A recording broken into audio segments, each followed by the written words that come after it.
Venus & Company, how can I help you? Hello, there is something I would like to ask you. Sure, that's what I'm here for. Oh, I'm Mrs. Thumb, and I really love shopping online on your site. But how do I know how many things I have purchased? All of the products that you purchase are in your shopping basket. You can view your basket at any time by clicking on it. Fine. When you are ready to buy, you proceed to the checkout.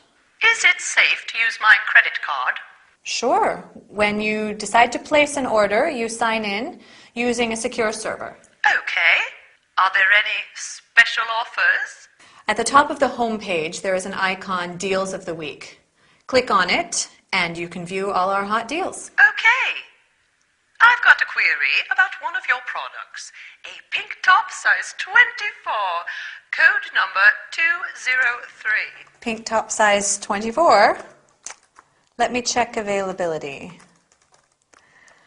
I am sorry, but this item is not available. Oh, what a pity. Well, is the red miniskirt, code number 311, available? Still size 24. Sure. Still size 24. Not available either. But at our warehouse, we have a wide variety of blouses and trousers on offer. Interesting. Okay, so let me take a note of that. Blouses, trousers, and a pink top.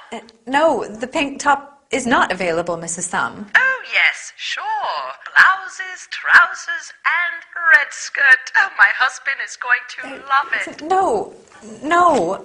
You are very helpful. Thank you so much. Good morning. That's what I'm here for.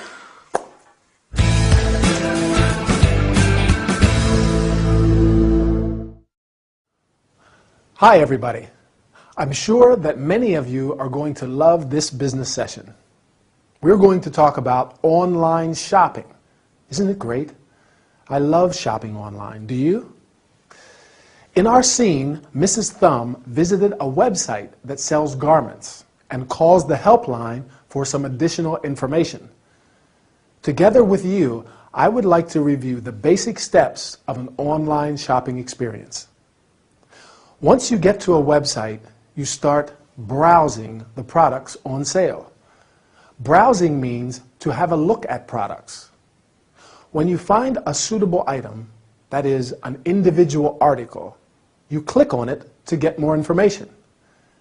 If you like the item, you add it to your online shopping basket. As Lucy says, you can view your shopping basket at any time, which means that you click on it to see all the products that you have selected. If you change your mind, you can remove an item. When you are ready to buy, you proceed to the checkout. The checkout is the place where you pay for the goods. To make a purchase, you have to register your personal details and a credit card number. Do you remember what Mrs. Thumb is worried about? She wants to know if it is safe to use her credit card. Lucy says that there is no risk because the website has a secure server. A secure server guarantees that others cannot intercept your ordering information. Mrs. Thumb is interested in special offers or hot deals. That means items that are sold at a reduced price. She is calling because she has got a query about one of their products. A query is a question, something you want to know about. Do you remember what the product is? Is it a skirt? A dress? Right, it's a top. A pink top, size 24. Well, in England, a size 24, a 22 in the US, is quite a big one.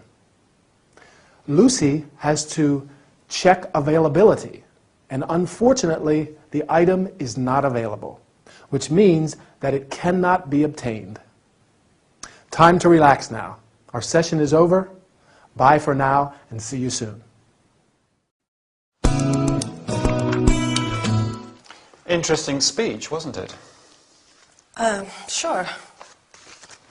While we are on the subject, I think the strategies proposed by Miranda are going to prove very effective. The report on our financial situation was very interesting, don't you think? Right. Speaking of interesting things, did you see your photo in yesterday's newspaper? You are kidding. What photo are you talking about? The photograph of you, jogging in the park. I can't believe it. Wait, I must have it here somewhere. Here it is. Good heavens, it's really me. What did I tell you?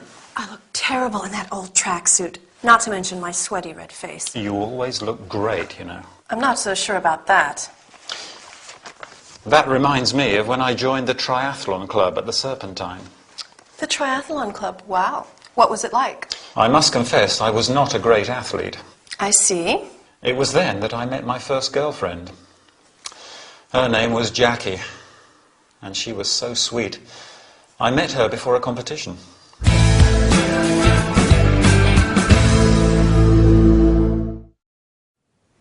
Hi, are you ready for a new business workout? I hope so. Today, we're going to talk about holding a conversation. You are going to learn how to start a conversation, change the subject, show interest, and express surprise. Al and Linda are talking after a meeting. Al wants to start a conversation with Linda, and he says, "Interesting speech, wasn't it?" You can also say, "Interesting subject, wasn't it?" Or, "Interesting proposal, wasn't it?" And so on. Do you think that Al is good at keeping the conversation going? I think so. In fact, he skillfully changes the subject when he realizes that Linda is not interested in talking about the meeting. There are many useful sentences to change the subject in a conversation. Speaking of interesting things, while we are on the subject, or that reminds me of when I joined the triathlon club, for example. When someone is speaking, it is important to show interest. Here are some useful expressions. Sure. Right. I see. What was it like? That means, how was it? Can you tell me more about it? Can you remember what Al saw in the newspaper?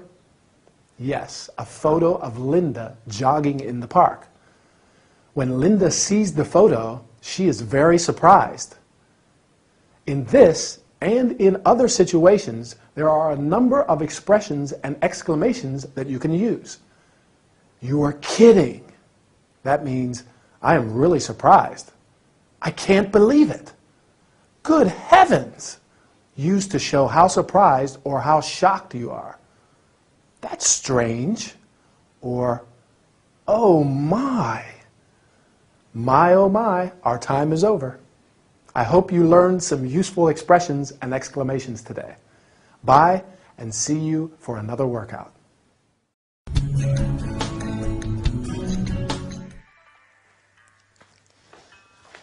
This way, Mrs. Knight. Ready for a regenerating beauty treatment? Yes, I'm coming. Is something wrong? No. Yes, there's something very wrong. May I ask what the problem is? First, the towel you gave me is rough. The one you gave me last time was much softer. I am sorry to hear that. Plus, these bath slippers are very uncomfortable. I see. Lastly, this bathrobe is too small. You see? Is that all? No, it's not all. Every time I come here, I have to wait for ages. Mrs. Knight, if you want to avoid waiting, you'd simply have to make an appointment.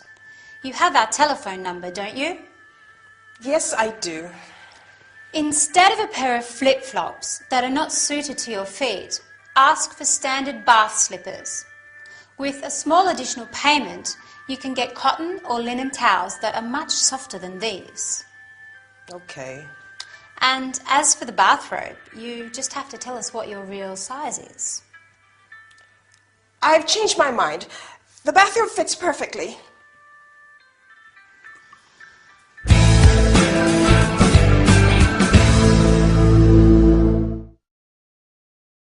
Hi everybody.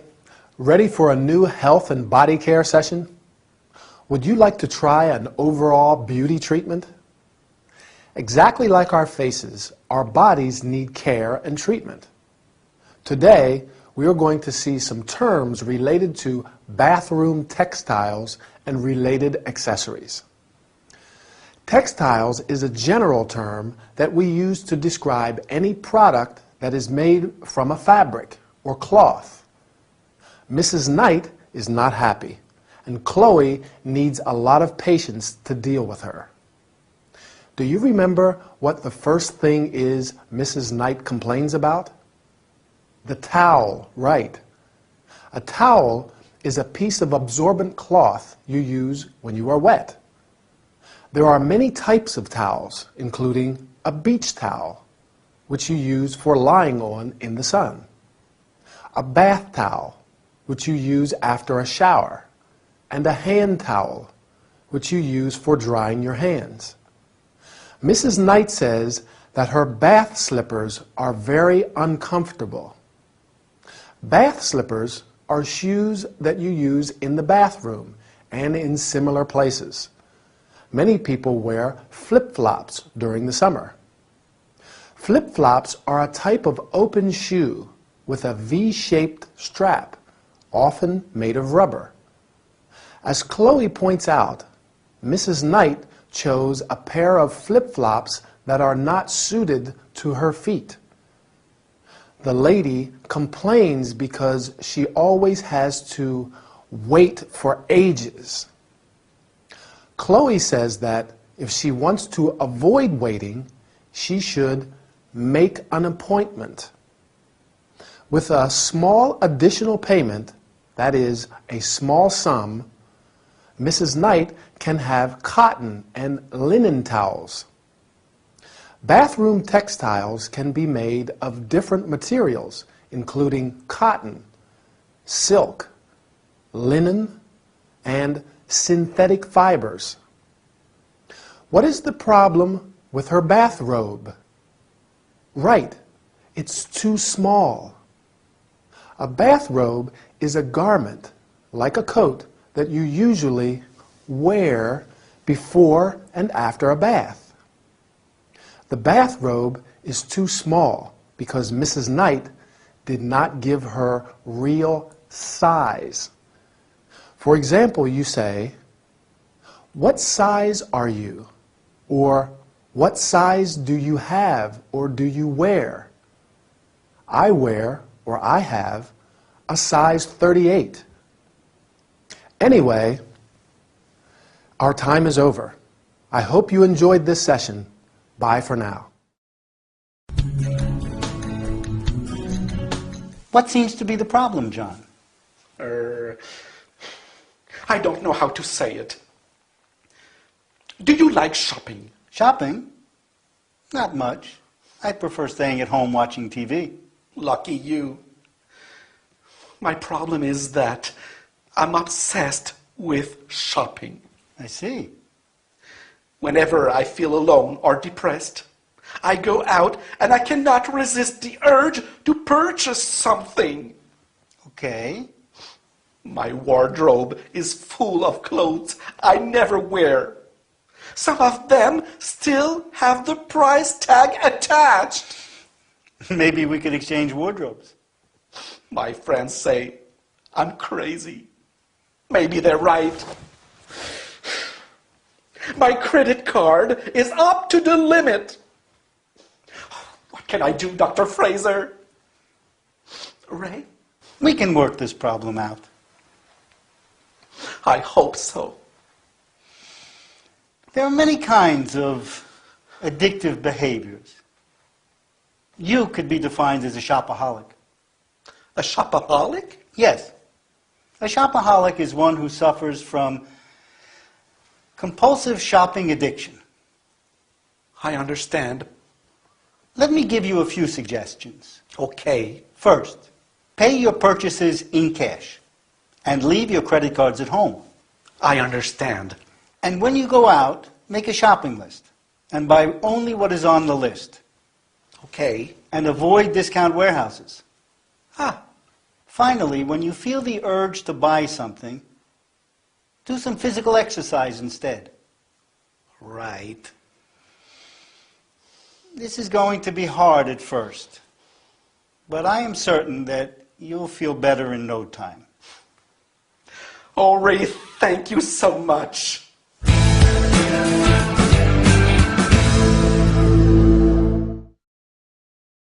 Hi, good to see you. Are you okay? I hope so. In this health and body care session, we're going to talk about different kinds of addictive behavior and how to deal with them. You will also learn some terms and verbs related to shopping. So let's get started. Do you know the word shopaholic? A shopaholic is someone who is addicted to shopping. This is Mr. Little's problem and why he's asking Dr. Fraser for help. Whenever Mr. Little feels alone or depressed, he cannot resist the urge to buy something. The urge is a strong desire, especially one which is difficult to control. This is an example of addictive behavior. We talk about addiction when there is a physical or psychological dependence, such as drug addiction. As we said, Mr. Little suffers from compulsive shopping addiction. I'm afraid I know a lot of people who suffer from the same addiction. Mr. Little's wardrobe, a cupboard for storing clothes, is full of clothes he never wears, and some still have the price tag attached. The price tag is a piece of paper with the item's price. As a consequence, his credit card is up to the limit. This means that he spent more money than he has. He must feel really bad, don't you think so? Luckily, Ray gives him some suggestions. Can you remember the first one? Right. Pay for all your purchases in cash. Cash is money in the form of coins and notes. Then he says, leave your credit cards at home. That is, don't take your credit cards with you. Mr. Little has to make a shopping list and only buy what's on the list and avoid discount warehouses. Can you guess what a discount warehouse is? A small shop? I don't think so. Exactly. A discount warehouse is a large shop which sells goods at reduced prices. A difficult place for a shopaholic to avoid. Finally, when Mr. Little feels the urge to buy something, he should do some physical exercise, like jogging or cycling. I have to go now. I feel the urge to buy something, but I will do some jogging instead, right? Want to come with me? We'll keep practicing.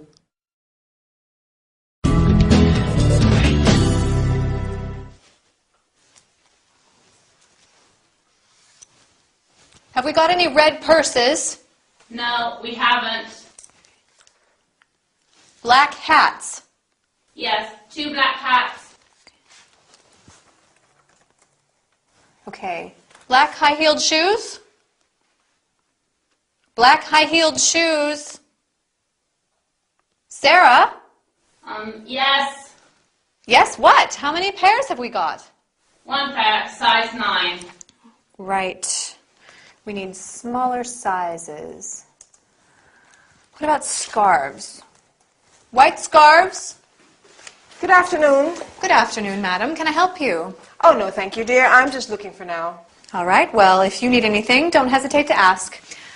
We do have things which are not on display, so if you can't find what you're looking for, then... Thank you.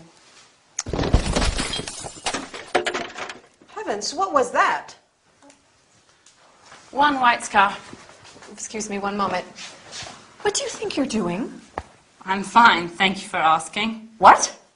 We haven't got any more hangers. The dresses were all in a pile on top of the empty boxes, and I couldn't find the white scarves. Are you crazy? Where do you think you are? At the market? Did you realize that this is a classy shop? I'm with a customer. This just isn't acceptable. Sorry, one moment. Now, go back and clean up the mess and put these dresses back in order. But we haven't got any more hangers to hang the dresses on. That's why. Yes, we have. They're in the box on the floor. Listen, Lucy, I only work here part-time, and every time I come back to work is more difficult. After a few days, everything is in a different place. You move things around all the time. Boxes are heavier and heavier.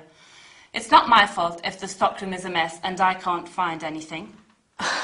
And another thing, I don't appreciate you treating me like this, especially not in front of a customer. I don't like it.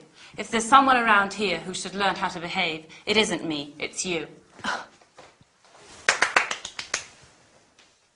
Could you kindly call your colleague back? I'd like to try on this pair of shoes, but I need a bigger size. Sarah, you have a customer.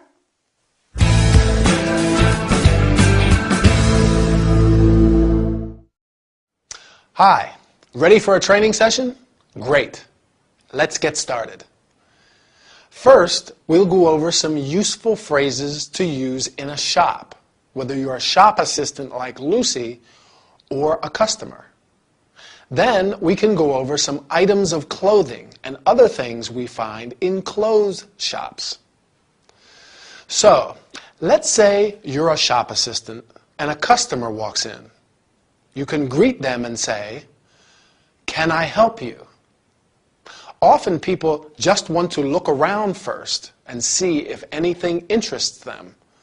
In that case, they say, "I'm just looking, thanks." Then you can reply, "If you need anything, don't hesitate to ask," so that they feel free to ask you for help if they need it. Because sometimes there are things that aren't on display in the shop, but they could be in the stockroom. Now, before the customer walks into the shop, Lucy and Sarah are taking the inventory. And Sarah has trouble finding things in the stockroom because she only works part-time. That means she isn't there every day. And Lucy, who works full-time, moves things around, so they're always in a different place. Can you remember some items of clothing and accessories they mention as they take the inventory? Purse, where ladies keep their money. Hat. Scarf.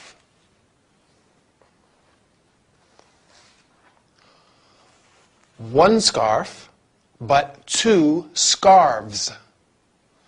What else? Oh yes, high-heeled shoes. There are women's shoes that have a high heel, often just called high heels. Do you wear high heels? I don't. When we talk about shoes, we say a pair of shoes. Clothes and shoes come in different sizes. What size are you? Or what size shoe do you wear? I wear a 9.5 or a 10 in the US. Now Sarah has a little accident in the stockroom because a pile of dresses falls on her.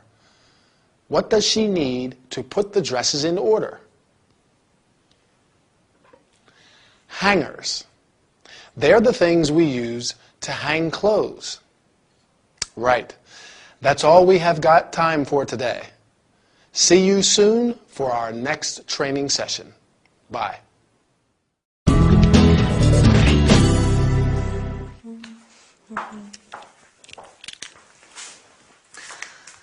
Good afternoon, Mrs. Knight. How can I help you? Yes, I want to return this pair of trousers. What's the matter with them? Well, the zip is broken. No, the size is wrong. I see. I apologize for the inconvenience. When did you buy them? A couple of days ago. May I see the receipt? The receipt. Sure.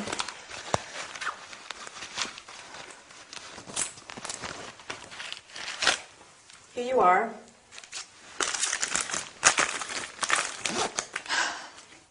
All right.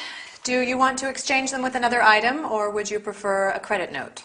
I would prefer a refund if possible. I'm sorry, but that's not possible.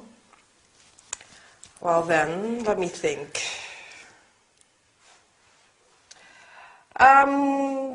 What if I exchange it for that pretty belt over there, the one with the shells? I'm afraid there is a price difference. You mean that belt is more expensive than these trousers? Exactly. You have to pay an extra 20 pounds. Oh my. We do have a lot of nice tops on offer. Okay, let me see.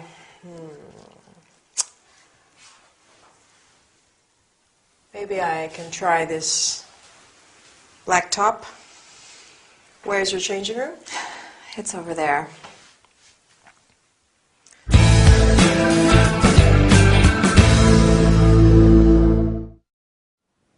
Hi, everybody. Good, I'm not late. I went shopping and there was a lot of traffic. By the way, today we are going to talk about shopping and how to deal with problems.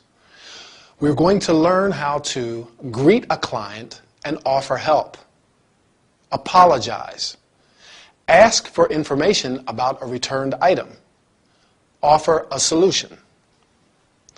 Lucy, the shop assistant, greets Mrs. Knight and offers help. Good afternoon. How can I help you? You can also say, can I help you? Or, can I be of assistance? Mrs. Knight says, I want to return these trousers. To return means to give something back. When a client returns an item, that is, an individual article, you have to ask what the problem is. What's the matter with it? Or with them? Or, what's wrong with it? Do you remember what's wrong with the pair of trousers Mrs. Knight wants to return? I'll help you.